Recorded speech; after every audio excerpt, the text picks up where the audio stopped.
Hi there, fellow sea glass lovers. Thanks so much for joining me today. I'm Jackie, and today I'm going to talk to you about getting unstuck. Now, last week I talked to you a little bit about getting unstuck when you're having a creative block and how to get yourself moving again. But this is a different issue. This is the issue of how to get unstuck when you're stuck on doing too much of one thing. So you're working on a theme, you're working in a series, and then you realize, hold on, I'm stuck here and I'm doing too much of the same thing.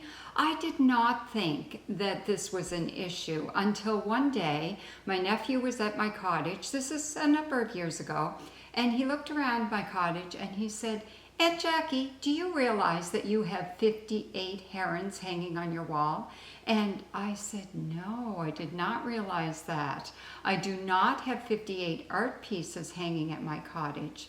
But he went around and counted how many herons were in the art pieces that I had. Now, this is my house, and in behind me here, you can see I have 11 herons, but it's only 2 art pieces. And this is not counting. So then I've got all these herons at my cottage. I have other herons in my house. I have lots of heron pieces that I've either given away or sold. So I have done a lot of herons. So I've made some efforts to change that up. In a way, I think too much of a good thing? I don't think so. I quite like this.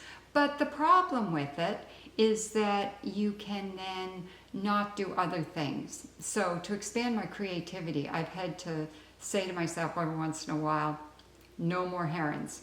So I'm going to give you 3 strategies for how to get unstuck from a particular theme. I said to my nephew, what I did was I gave him one of my heron pieces.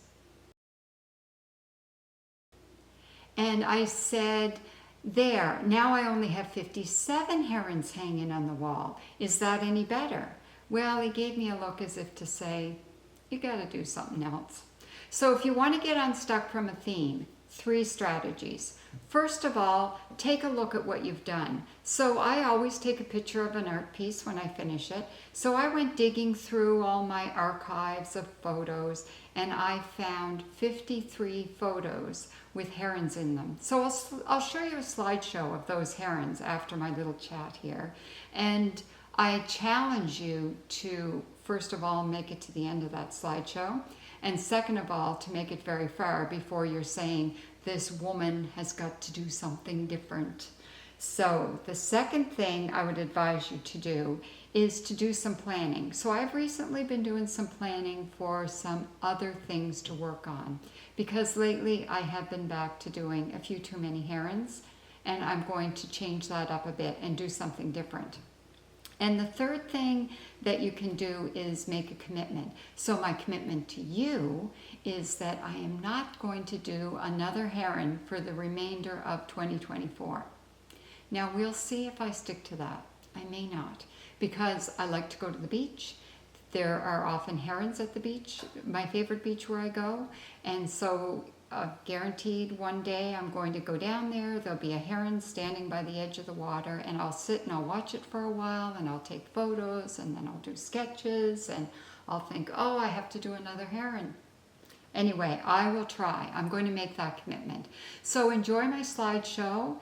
It should be the last of any herons you see from me for a little while anyway. And until next time, I hope you make it out to the beach, and happy sea glass hunting.